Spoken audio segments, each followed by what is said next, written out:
All right, this is well, I'm not sure how short it'll be, but a video on the importance of orthogonal vectors.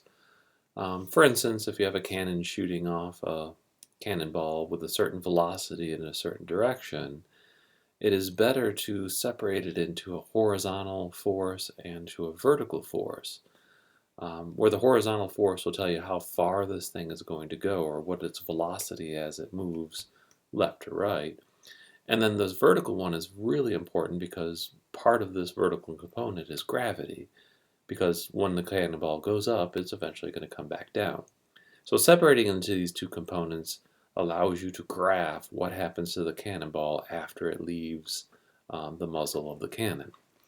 Other things that these orthogonal pairs are going to do for us is, for instance, like if you're driving around this curve on a road, you have a certain acceleration going forward, but you also have an acceleration pulling to your left. So if you're taking a left-hand turn, your body goes the opposite direction, so therefore the force is actually going opposite of which way your body moves. And the same thing over here as you're moving along a graph. Um, you have a certain force going in one direction and a force going in another, and they're always perpendicular to one another. This is perpendicular here. So to find these perpendicular pairs, as long as you know the initial vector and the direction you're interested in, you can always find the third vector where the two green ones here would add up to the red one. All right, so let's start off with finding the orthogonal pair associated with a force vector, 512, where one of the orthogonal pairs has a specific direction of 3, 4. So I drew the picture down here. So here's your initial force vector, kind of like the cannon, and you want to have the direction of one of your orthogonal pairs in this blue vector's direction, 3, 4. So the first thing we're going to do is we're going to extend that line and project one vector on top of the other, and that'll tell us one side or one of the vectors that we're going to add up to come up with our initial force vector. So basically what we want is we want a new vector, let's call it our projection. We're going to add it to our other orthogonal pair, and we want it to equal our force vector. That's our goal. We want this orthogonal pair to add up to our force vector, so we can break apart the force into two pieces. All right.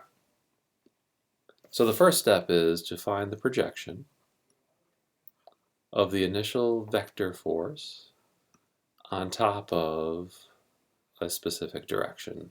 We'll call that vector d. So this is going to equal d dot f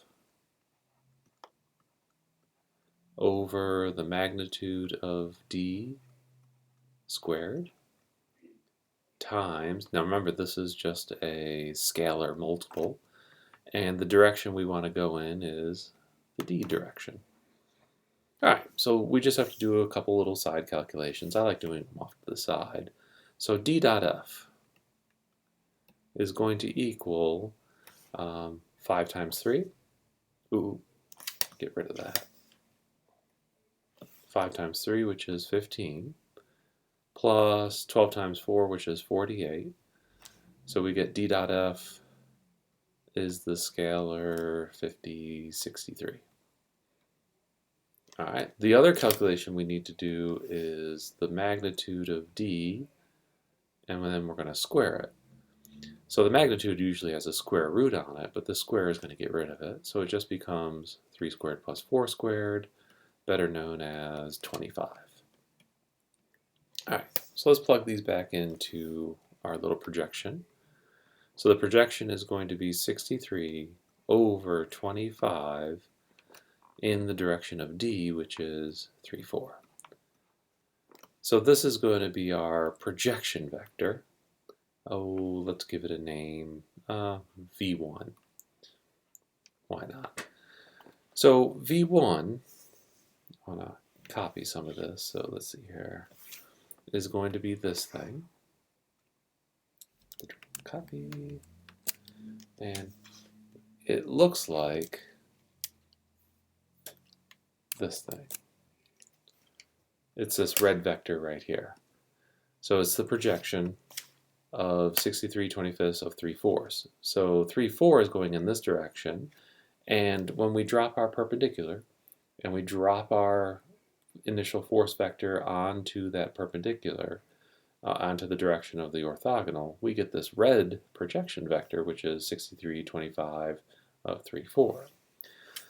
So what else we need is the original vector is 512. So we have our force vector is still 512.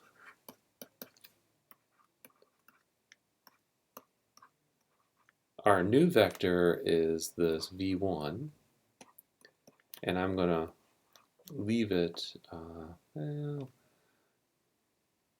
yeah, we're going to have to put it together anyway. So let's see here, 63 times 3, 189. So this would be 189 over 25, comma, 4 times 63, 252 over 25. Oops.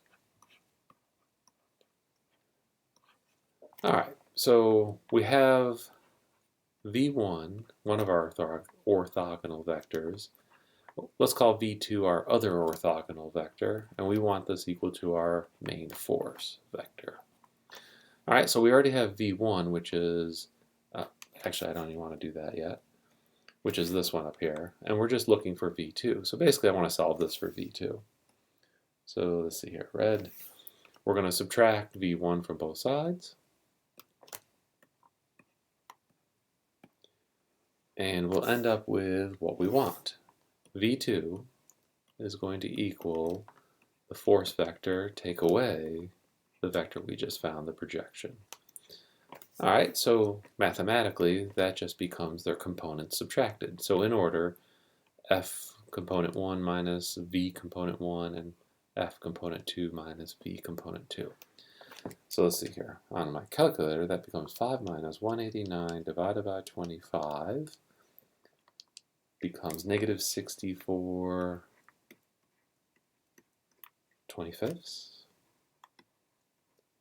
All right, and then 12 minus 252 divided by 25 becomes 48/25. And these two, therefore, add up to the original force vector.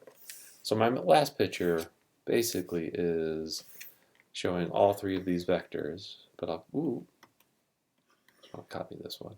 Oh, it's going to take the whole thing. That's all right. Oh, it didn't. It just took the line. So this one here is literally just this little small vector down there.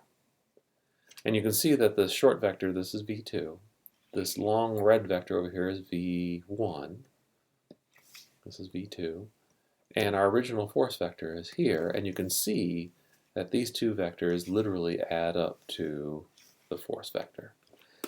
And then, therefore, you can separate a force vector into any orthogonal pair that you wish.